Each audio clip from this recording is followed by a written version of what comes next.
नमस्कार प्यारे बच्चों, मेरे YouTube चैनल सबल एजुकेशन में आप सबका बहुत बहुत स्वागत है। आपकी पाठ्य पुस्तक में निर्मल वर्मा द्वारा लिखा गया यात्रा वृत्तांत जहाँ कोई वापसी नहीं, इस पर आधारित एग्ज़ाम में आपसे प्रश्न पूछे जाएंगे। तो बच्चों, आज इस वीडियो में मैं इस विषय से, इस पाठ से रिलेटेड कुछ बहुत ही इम्पॉर्टेंट क्वेश्चन आंसर आपको समझाने जा रही हूँ। इन सभी प्रश्नों को अगर आपने अच्छे से समझ लिया तो मैं 100% गारंटी लेती हूँ कि आप पूरा पाठ अच्छे से तैयार हो जाएगा आपका, और आप एग्ज़ाम में हर प्रश्न का उत्तर बड़ी आसानी से लिख पाएंगे। तो इस वीडियो को अंत तक देखिए, सभी प्रश्नों को समझिए, जिससे कि ये पूरा पाठ आपका एग्ज़ाम के लिए रेडी हो जाए। तो पहला प्रश्न है, अमझर से आप क्या समझते हैं? अमझर गांव में सूनापन क्यों है? तो लेखक ने बताया था कि वो लोकायतन सोसाइटी की तरफ से सिंगरौली ज़िले में सर्वे करने के लिए गए, और वहाँ वो जिस गांव में गए उस गांव का नाम था अमझर। अब यहाँ ये प्रश्न है कि अमझर से आप क्या समझते हैं और अमझर गांव में सूनापन क्यों है? तो अमझर एक गांव का नाम है जो सिंगरौली क्षेत्र में है। इस गांव में आम के बहुत पेड़ हैं। तो आप मतलब समझ गए होंगे, अमझर, जहाँ आम झरते रहते थे, इतने ज़्यादा पेड़ थे, इसीलिए गांव का नाम भी क्या पड़ गया? अमझर, आम के पेड़ों के बहुतायत के कारण। इन पेड़ों से आम स्वयं ही झरते रहते हैं, किंतु पिछले कई वर्षों से इन पेड़ों पर सूनापन समाया है। अब सूनेपन का कारण बता रहे हैं, सूनापन क्यों समाया है? ना कोई फल पकता है, ना नीचे झरता है। इसका कारण यह बताया जाता है कि जब से यह सरकारी घोषणा हुई है कि अमरोली सिंगरौली प्रोजेक्ट के अंतर्गत नवा गांव के अनेक गांव उजाड़ दिए जाएंगे, जिनमें यह अमझर गांव भी शामिल है, तब से इस गांव के आम के पेड़ सूखने लगे हैं। भला आदमी उजड़ेंगे तो पेड़ जीवित रहकर क्या करेंगे? अमझर गांव के लोगों को विस्थापन का भय सताने लगा है। इसी कारण अमझर गांव में सूनापन व्याप्त है। तो प्रकृति को मनुष्य के साथ यहाँ जोड़ा गया है। लोगों के बीच में तो भय और सूनापन है ही, क्योंकि उन्हें लग रहा है कि सरकारी परियोजना लगाए जाने के कारण उन्हें उनके घर से उजाड़ दिया जाएगा, विस्थापित कर दिया जाएगा। लेकिन लेखक कह रहा है पेड़ भी इस दर्द को समझ रहे हैं, और उन्होंने भी फल देना बंद कर दिया है। वहाँ पर भी ये पेड़ों में, आम में फल नहीं लग रहे हैं। मानो पेड़ भी अब इस पीड़ा को समझ गए हैं कि अगर यहाँ सरकारी परियोजना लगी, लोगों के साथ साथ उन्हें भी यहाँ से हटा दिया जाएगा, पेड़ों को भी काट दिया जाएगा। इसलिए अमझर में गांव में भी सूनापन है और वृक्षों पर भी सूनापन है। नेक्स्ट बहुत ही इंपॉर्टेंट प्रश्न है, आधुनिक भारत के नए शरणार्थी किन्हें कहा गया है? तो एक तो शरणार्थी बेटा वो थे जो भारत पाक विभाजन के बाद भारत में आए थे पाकिस्तान से, उन्हें भी शरणार्थी की संज्ञा दी गई थी। शरण जमा अर्थी, जो आकर किसी की शरण में स्थान मांगता है। लेकिन यहाँ बात हो रही है भारतवर्ष के नई शरणार्थियों के बारे में। तो ये नए शरणार्थी कौन है? तो लेखक कह रहा है आधुनिक भारत के नए शरणार्थी उन्हें कहा गया है जिन्हें औद्योगिकरण के झंझावत ने अपने घर ज़मीन से उखाड़ कर हमेशा के लिए निर्वासित कर दिया है। तो लेखक बता रहा है कि वे गांव निवासी जिनकी ज़मीन पर सरकारी प्रोजेक्ट लगा दिए गए, बड़ी बड़ी बिल्डिंग कारखाने बना दिए गए, बांध बना दिए गए, और वो अपनी जगह से उजड़ कर, विस्थापित होकर किसी दूसरी जगह जाकर शरण लेने पर मजबूर हो गए, उन्हें लेखक ने भारतवर्ष के नए शरणार्थी कहा है। प्रकृति और इतिहास के बीच यह गहरा अंतर है। प्रकृति जब लोगों को उजाड़ती है तो वे लोग कुछ अरसे के लिए बाहर चले जाते हैं और आफत टल जाने के बाद पुनः अपने स्थानों पर लौट आते हैं। पर विकास और प्रगति के नाम पर जब इतिहास लोगों को उन्मूलित करता है तो वो फिर कभी अपने घर नहीं लौट पाते, वे शरणार्थी बनकर रह जाते हैं। औद्योगिकरण ने आधुनिक भारती में ऐसे शरणार्थी बना दिए हैं। आप भी शहरों में देखते हैं, बहुत से लोग गांव से उजड़ कर आए हुए हैं, जो यहाँ पर छोटी छोटी गंदी बस्तियों में रहने पर मजबूर हैं। रिक्शा चलाना, ठेली लगाना, सड़कों पर काम करना, मजदूरी का काम करना, इन सब कामों को करने के लिए मजबूर हैं। नेक्स्ट है, प्रकृति के कारण विस्थापन और औद्योगिकरण के कारण विस्थापन में क्या अंतर है? तो बच्चों, विस्थापन दो तरह का होता है, एक प्रकृति के कारण, दूसरा औद्योगिकरण के कारण। और इनमें अंतर क्या है? बाढ़ या भूकंप प्राकृतिक की आपदाएं हैं। प्रकृति के कारण जब लोग विस्थापित होते हैं तब यह विस्थापन अस्थायी होता है। आपदा के टलते ही लोग अपने अपने घरों में लौट जाते हैं और वहाँ पहले की तरह रहने लगते हैं। औद्योगिकरण के कारण विस्थापन हुए लोग सदा सदा के लिए अपने घर, अपने परिवेश से अलग हो जाते हैं। उनकी ज़मीन पर कोई उद्योग स्थापित हो जाता है, वे कभी भी अपने घरों को नहीं लौट पाते। औद्योगिकरण की आंधी उन्हें घर और परिवेश से उजाड़ देती है। तो प्रकृति के कारण जो विस्थापन है वो टेम्परेरी है, औद्योगिकरण के कारण जो विस्थापन है वो परमानेंट है। वहाँ पर फिर वापस लौट कर नहीं जाया जा सकता। नेक्स्ट है, यूरोप और भारत की पर्यावरण संबंधी चिंताएं किस प्रकार भिन्न हैं? तो यूरोप में पर्यावरण का प्रश्न मनुष्य और भूगोल के बीच संतुलन बनाए रखने का है, जबकि भारत में यही प्रश्न मनुष्य और उसकी संस्कृति के बीच पारंपरिक संबंध बनाए रखने का हो जाता है। दोनों की पर्यावरणीय चिंताओं में अंतर है। तो यूरोप में पर्यावरण का प्रश्न है मनुष्य और भूगोल के बीच संतुलन बनाना, प्रकृति और मनुष्य के बीच संतुलन बनाना। लेकिन भारतवर्ष में हम अपनी मिट्टी से, अपनी संस्कृति से जुड़े हुए हैं। तो भारत में मनुष्य, संस्कृति और प्रकृति तीनों के बीच में पारस्परिक संबंध रखना बहुत ज़रूरी है। ये ध्यान रखना चाहिए कि लोगों की संस्कृति को भी चोट ना पहुँचे, प्रकृति का विनाश भी ना हो और मनुष्य और प्रकृति में संतुलन भी बना रहे। लेखक के अनुसार स्वतंत्रोत्तर भारत की सबसे बड़ी ट्रेजेडी क्या है? स्वतंत्रता के बाद जो भारतवर्ष, आज़ाद भारतवर्ष की सबसे बड़ी ट्रेजेडी क्या है? लेखक के अनुसार स्वतंत्रोत्तर भारत की सबसे बड़ी ट्रेजेडी ये है कि हमारे शासक वर्ग ने पश्चिम की देखा देखी और नकल में योजनाएं बनाते समय उन उपायों पर विचार नहीं किया कि प्रकृति, मनुष्य और संस्कृति के बीच का नाजुक संतुलन कैसे नष्ट होने से बचाकर रखा जाए। हमारे पश्चिम शिक्षित सत्ताधारियों का ध्यान कभी इस ओर गया ही नहीं। यह ठीक है कि औद्योगिकरण को रोका नहीं जा सकता, पर हम पश्चिम को अपना मॉडल बनाएं। बिना अपनी शर्तों पर और अपनी मर्यादाओं में रहकर अपने औद्योगिक विकास का भारतीय स्वरूप निर्धारित कर सकते थे। हमारे शासकों को कभी इसका ख्याल रहा ही नहीं। तो वो कह रहे हैं हमने पश्चिमी देशों की, फॉरेन की देखा देखी विकास तो किया, लेकिन हमने अपनी संस्कृति, अपनी प्रकृति को बचाया नहीं। विकास करने के साथ साथ हमने उन्हें भी नष्ट कर दिया, जबकि हमें उनमें और विकास में संतुलन बनाने की आवश्यकता थी। औद्योगिकरण ने पर्यावरण का संकट पैदा कर दिया है, क्यों और कैसे? तो यह बिल्कुल सच है कि औद्योगिकरण ने पर्यावरण का संकट खड़ा कर दिया है। औद्योगिकरण के नाम पर प्राकृतिक संसाधनों का बड़ी मात्रा में दोहन हो रहा है।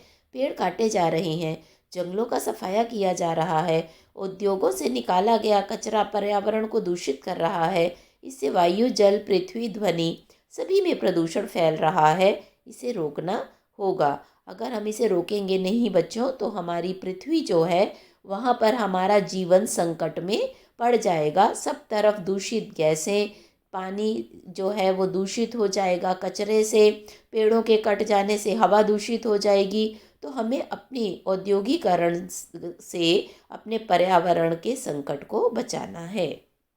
नेक्स्ट है, क्या स्वच्छता अभियान की ज़रूरत गांव से ज़्यादा शहरों में है?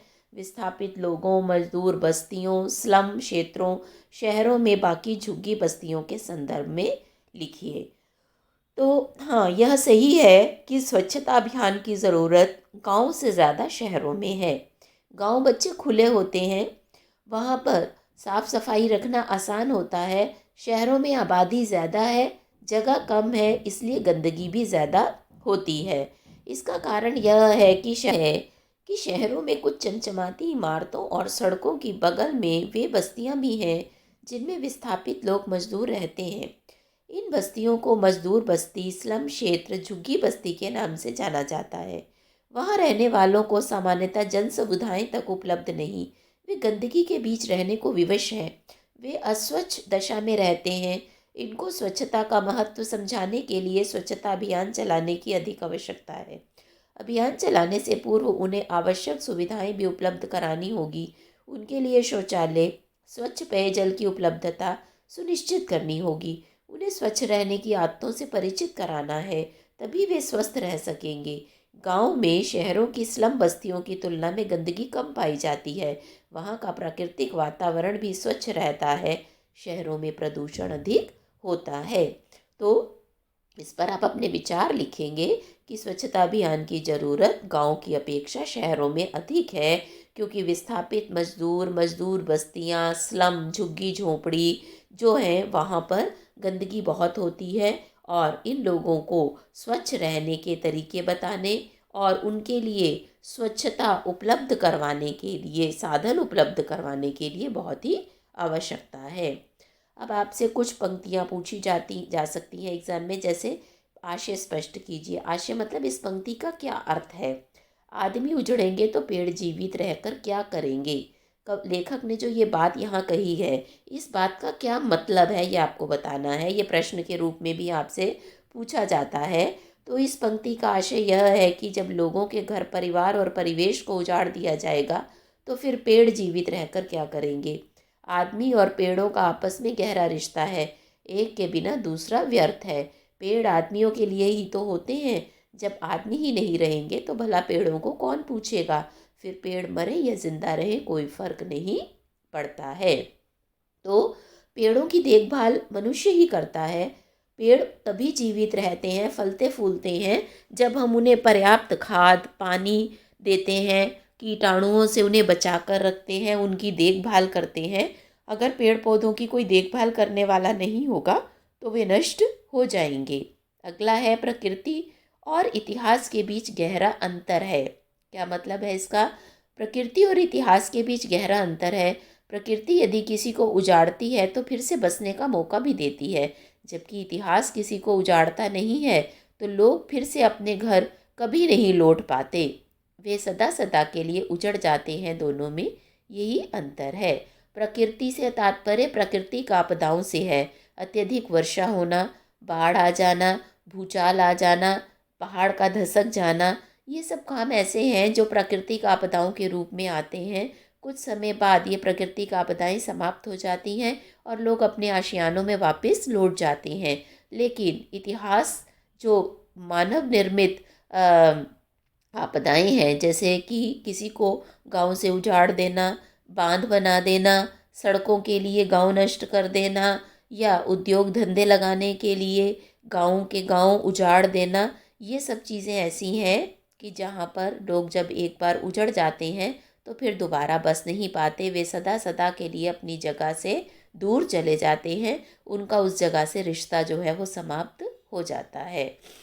उसके बाद बच्चों ये प्रश्न है, टिप्पणी लिखिए। आधुनिक शरणार्थी, तो मैंने आपको बताया है कि देश विभाजन के समय भी लोग शरणार्थी बनकर आए थे, लेकिन विकास के नाम पे जिन्हें शरणार्थी बनाया गया है उन्हें भारतवर्ष के आधुनिक या नए शरणार्थी कहा गया है। विस्थापन की समस्या के कारण वो अपने घर फिर वापस लौटकर कभी नहीं जा पाते हैं। अगला है, औद्योगिकरण की अनिवार्यता। तो अनिवार्यता तो है, इंडस्ट्रियाँ लगाने की, औद्योगिकरण करने की अनिवार्यता तो है, क्योंकि इसी से देश का विकास होता है, इसी से लोगों की रोजी रोटी चलती है, इसी से अपने देश में नई नई चीज़ों का निर्माण होता है, दूसरे देशों पर हमारी निर्भरता कम होती है। अनिवार्यता तो है, लेकिन हमें बंजर ज़मीन पर, ऐसी ज़मीन पर जो उपजाऊ नहीं है, जहाँ पर खेती नहीं होती है, जहाँ पर वन नहीं है, वृक्षों को काटना नहीं पड़ता है, जहाँ से लोगों को उजाड़ना नहीं पड़ता है, लोगों की संस्कृति नष्ट नहीं होती है, तो ऐसी जगह पर हमें औद्योगिकरण की नीति अपनानी चाहिए। ना कि जहाँ पर लोग कई सदियों से आराम से अपने अपने घरों में रह रहे हैं, अपनी ज़मीन पर खेती कर रहे हैं, अपने रीति रिवाजों, अपनी संस्कृति से जुड़े हुए हैं, उन लोगों को हम वहाँ से हटा दें। प्रकृति, मनुष्य और संस्कृति के बीच आपसी संबंध। तो प्रकृति, मनुष्य और संस्कृति के बीच बहुत ही नाजुक रिश्ता है। हमारी सांस्कृतिक विरासत के रूप में हमारे सभी रिश्ते जीवित रहते हैं और आदमी उस धरती, जंगल, नदियों, अपने परिवेश से पीढ़ी दर पीढ़ी जुड़ा रहता है। तो इसलिए मनुष्य में, प्रकृति में और संस्कृति में बहुत गहरा संबंध है और इस आपसी संतुलन को हमेशा बनाए रखना चाहिए। नेक्स्ट है, जहाँ कोई वापसी नहीं पाठ में किस समस्या की ओर हमारा ध्यान आकर्षित किया गया है। तो बच्चों, इस पाठ में लेखक निर्मल वर्मा ने विकास के नाम पर जो पर्यावरण विनाश से उपजी विस्थापन संबंधी मनुष्य की यातना है उसे रेखांकित किया है। लेखक कहता है कि अंधाधुंध विकास और पर्यावरण संबंधी सुरक्षा के बीच संतुलन होना चाहिए और यह विकास अगर सही नहीं होगा तो मनुष्य का जीवन जो है वो इस आंधी में उखड़ता रहेगा। वो अपने परिवेश, अपनी संस्कृति और अपने आवास स्थान पर कभी भी टिककर नहीं रह पाएगा, अपनी जगह से उजड़ जाएगा। नेक्स्ट है, आधुनिक औद्योगिकरण की आंधी में सिर्फ मनुष्य ही नहीं उखड़ता बल्कि उसका परिवेश, संस्कृति और आवास स्थल भी हमेशा के लिए नष्ट हो जाते हैं। जहाँ कोई वापसी नहीं पाठ के आधार पर उपर्युक्त कथन की समीक्षा कीजिए। तो बच्चों, आपको मैंने ये बात समझाई अभी भी अच्छे से कि मनुष्य अपने परिवेश से, अपनी संस्कृति से, अपने आवास स्थल से हमेशा के लिए घर बाहर जो है वो उजड़ जाता है उसका, और औद्योगिकरण के कारण जो उजड़े हुए लोग हैं वो दोबारा वापस नहीं आते। इसी को इस पाठ में लेखक ने बहुत ही सुंदर ढंग से हमें बताया है। हमेशा हमेशा के लिए अपनी जड़ों से वो लोग कट जाते हैं और उनकी यह विडंबना है कि उनका आवास सदा सदा के लिए उनसे छीन लिया जाता है। नेक्स्ट है, औद्योगिकरण ने प्रकृति, मनुष्य और संस्कृति के बीच आपसी संबंधों को कैसे प्रभावित किया है। जहाँ कोई वापसी नहीं पाठ के आधार पर उत्तर दीजिए। तो आप देख रहे हैं ये सीबीएसई एग्ज़ाम में हर बार कोई ना कोई प्रश्न पाठ से रिलेटेड किस तरह से आया हुआ है। इन सभी प्रश्नों के उत्तर आपको बहुत अच्छे से पढ़ने हैं, जिससे कि आप एग्ज़ाम में घुमा फिरा कर किसी भी तरह का कोई प्रश्न आपको दे दिया जाए तो आप उसका उत्तर बड़ी आसानी से लिख पाएंगे। औद्योगिकरण ने प्रकृति, मनुष्य और संस्कृति को प्रभावित किया है। प्रकृति, मनुष्य और संस्कृति के बीच का रिश्ता बड़ा ही नाजुक है।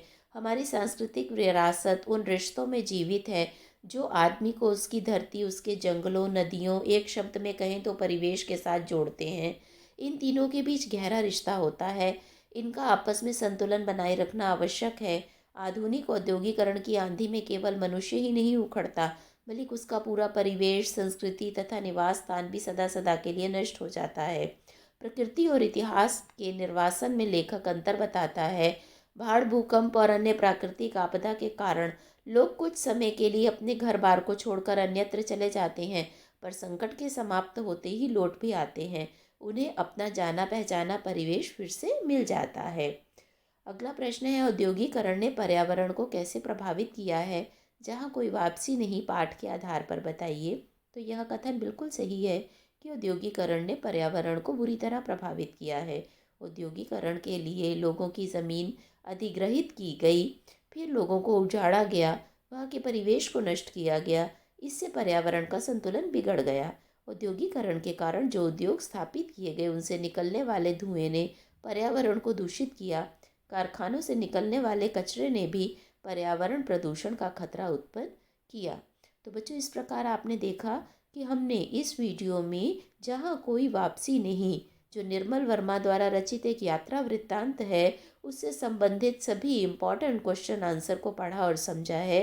वीडियो आपको अच्छा लगा हो तो ज़्यादा से ज़्यादा लाइक और शेयर कीजिए। मेरे चैनल सबल एजुकेशन को सब्सक्राइब कीजिए। मेरे साथ बने रहने के लिए बहुत बहुत धन्यवाद।